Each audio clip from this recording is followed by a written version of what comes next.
Wimejika, ni hao, namaste, salam, hello. I'm Dr. Nashid Nigar, speaking from Wurundjeri Country here in Naarm or Melbourne. So today I won't be using PowerPoint slides. Instead, I'll be storytelling. So I want to share not just findings, but lived textures, voices, and onto epistemic struggles that shaped my recent paper published in English in Education, titled Rethinking Diverse Academic Cultures in Australian Higher Education, and Intercultural Experiential-Ontological Topography.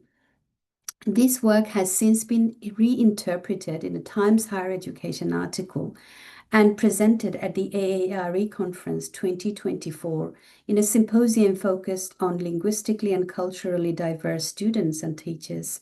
See, it's also been guest presented at the Indigenous and Transcultural Research Center at the University of Sunshine Coast and across social media, where it sparked generous conversations around inclusion, voice, and multilingual resistance. At its heart, this is a story that honors the wisdom of both Asian and Indigenous knowledge traditions. Epistemologies passed down through storytelling, intergenerational memory, and relational learnings. So through this presentation, I hope to recenter those traditions as legitimate foundations of academic and professional becoming. So let's just share my screen and start storytelling. Okay, here we are.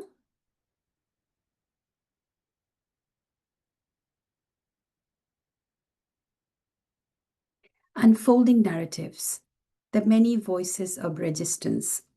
It is 2004. I step into Melbourne, the city of trams and laneways. My footsteps heavy with anticipation and uncertainty. I'm a Bangladeshi educator and linguist, now in a land that wears its multiculturalism as a badge of honor. Yet beneath the surface lies a more layered reality.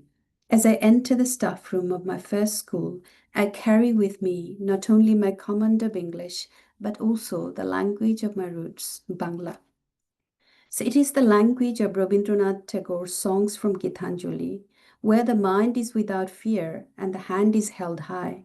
Chitto jetha bhoy shunno, uchcho jetha shir.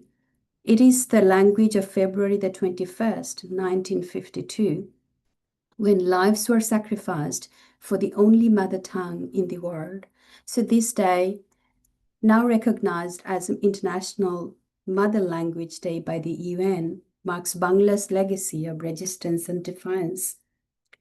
So it is the language of Liberation War of 1971, echoing cries of Joy Bangla and the poetry of freedom.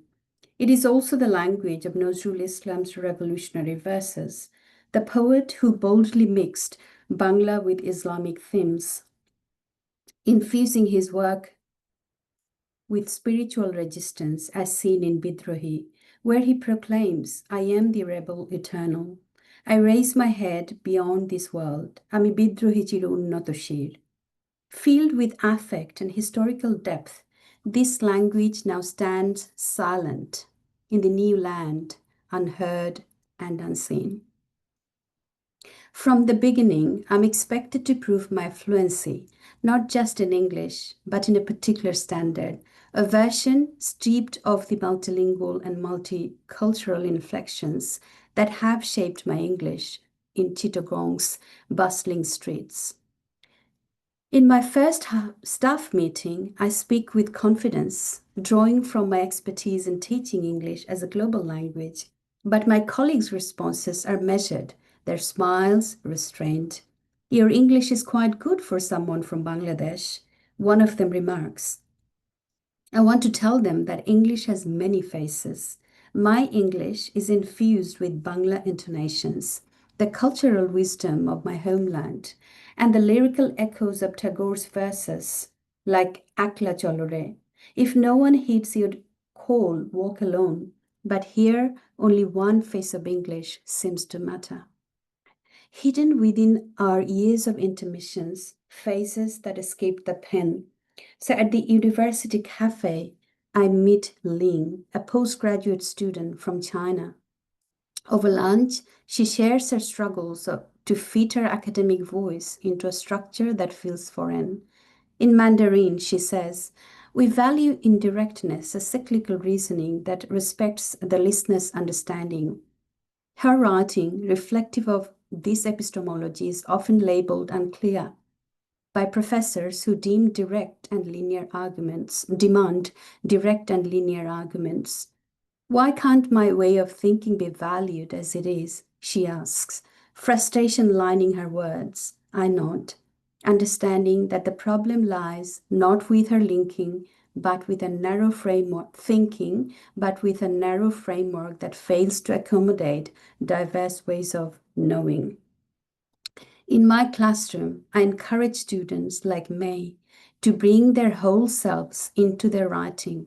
Her work hybridizes epistemologies and ontologies, drawing on Confucian ideas of interconnectedness and Buddhist notions of impermanence. Her paragraphs flow like waves, abstract and inductive, mirroring the philosophical heritage she carries. Yet her feedback often calls for clearer topic sentences and more linear arguments. I feel like my knowledge isn't real here, she confides. The sentiment resonates deeply with me. My own work, grounded in narrative inquiry, shaped by post-colonial thought, is often dismissed as too soft, lacking the hard data that Western academic standards demand. Yet the rigid world of English is not my only story. Bangla lives within me, with its poetic rhythms, affective cadences, and philosophical weight. In Bangla, there is no rush to reach the point. The journey itself is sacred. Unfolding like Tagore's lines from Gitanjali, the journey through the wood is more important than the destination. Pothir shesh nei, poth cholatei shuk. It also carries the spiritual rhythm of Sufi poetry, resonating with the words of Lalun Phokir, who sang, "What kind of religion makes you hate others? Dharmo ki go manusher jonno, dharmo ki go biddesher tore." Words in Bangla hold the weight of history, culture, and spiritual introspection. When I share a Bangla proverb in class, like "Boro loket chaite boro kotha," meaning words of wisdom are greater than the wealth of the rich, it is met with polite curiosity, but its deeper meaning remains lost, as if my language is merely a whisper at the edge of legitimacy. The narratives of my students are equally nuanced. In Mandarin, the spoken pronoun ta remains gender neutral, but its written form distinguishes gender, a practice introduced in the 20th century under Western linguistic influence. Hua's use of ta reflects a cultural embrace of fluid identities, challenging the rigid binaries of Western discourse. Similarly, Fang's writing intertwines knowledge and lived experience, creating a tapestry of meaning and interconnectedness. In my teaching, I draw on diverse storytelling traditions to expand the scope of academic dialogue and invite students to explore distinct ways of seeing the world. I incorporate traditional Chinese shuqiang, an assemblage of storytelling, poetry, and music that intertwines myth, Confucian ethics, and Taoist wisdom, as seen in Journey to the West. Indian epics like Mahabharata and Panchatantra offer fables that explore duty, karma, and dharma. So Russian literary traditions, from lyrical Byliny epics to the introspective realism of Tolstoy and Dostoevsky, reveal the complexities of human emotions and philosophical dilemmas. Islamic storytelling through Quranic parables about prophets like Musa and Yusuf teaches faith, patience, and moral fortitude. So indigenous dreaming stories, deeply grounded in country, embody relational ways of knowing, connecting the spiritual and material worlds through narratives of creation, land, and kinship. Together, these traditions enrich learning by bridging cultural, ethical, and philosophical perspectives. In a professional development workshop on inclusive teaching, the facilitator asks about helping students bridge the gap. I raise my hand and ask, what if the bridge itself became a space of learning? What if the students didn't have to leave their language, epistemologies, and ontologies behind? My question is met with silence, followed by a dismissive nod.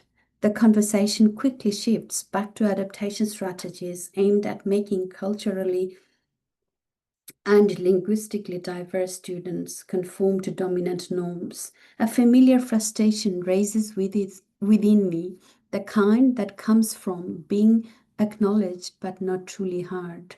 Yet, my resolve to resist and redefine my only grows together. In my research, I explore hybrid professional becoming, an empirical concept that examines how educators shape their identities through resistance, negotiation, and innovation. I encourage my students to engage in translanguaging and transculturaling in their assignments, crafting Mandarin, Arabic, Hindi, and even Bangla, along with their unique ways of sensing, thinking, understanding, and becoming part of the world into their narratives. This approach goes beyond breaking language barriers. It is about reshaping what counts as valuable knowledge and identity formation, making it more inclusive, diverse, and reflective of different cultural experiences. My goal is to create a learning environment where language and cultures interact, enrich one another, and expand the scope of academic dialogue. So, this is not merely a teaching strategy, it is an effort to reclaim overlooked voices and perspectives, fostering a fuller and more authentic understanding of the world's knowledge and diversity. In one class, I share a story from the Bhagavad Gita where Arjuna's hesitation to fight symbolizes profound ethical struggles. I weave these with indigenous philosophical perspectives, emphasizing interconnectedness and relationality. For example, I draw on the concept of country as a living entity where knowledge is not owned but shared, as reflected in the words of Indigenous elder Uncle Bob Randall. We are all part of the land, and the land is part of us. These teachings highlight the interconnectedness of all life and all responsibility to care for it. My students, many from diverse backgrounds, lean in, intrigued by the philosophical discussion. What if the education could be like this? I ask. What if it could embrace multiplicity, where epistemology and ontology coexist and entwine without hierarchy? The students nod, some with understanding, others with uncertainty, but I seek to spark a possibility in their eyes. I see a spark of possibility in their eyes. We discuss ways to incorporate indigenous languages, Chinese philosophical narratives, Indian epic storytelling, Islamic spiritual teachings, and Russian literary realism into teaching practices, situating English as one of the many equals. It's not about diminishing English, but about placing it within a broader world of languages, cultures, and knowledge systems. Later, in the quiet of my office, I reflect on my journey. I remember trying hard to fit in, to sound a more Australian, to write like my colleagues, to behave like the Australians. But now my voice feels fuller, richer, and woven with Bangla rhythms, Islamic spirituality, and English words, each carrying a story of resistance and reclamation. As I prepare for my next lecture, I write a few lines of poetry, a hybridity of English and Bangla, a translanguaging of thoughts. তুমি আমাকে ভালোবাসো, তুমি জানো না. You love me, yet you do not know. A river that flows from Dhaka to Melbourne, carrying the stories of Tagore's songs and Jibunananda's verses, Jibunananda Dashir Kobita, of Nuzrul's revolutionary songs, Lalon's Sufi songs, Laloner Gan, and Frost's Lions of Nature, of Confucian wisdom, Mahabharata's Dharma, Quranic parables, and Dostoevsky's reflections. I speak in Bangla English, in English Bangla. in languages that do not compete but converse. For I am the bridge, and the space it creates, a hybrid, unsilenced, yet always becoming. This is my story and the story of many others. It is not a journey towards marginalization and assimilation, but toward inclusion, a reimagining of what education, language, and professional identity can be when diverse epistemologies, ontologies, and languages shape the narrative. It is a story still unfolding where English and Bangla, Ingreji or Bangla, Mandarin and Hindi, Russian and Tamil, Arabic and Urdu, and the countless other languages coexist not as competitors but as companions, enriching the educational landscape with their many voices. So here are the references for this story. Thank you for having me and giving me the opportunity to storytell for you.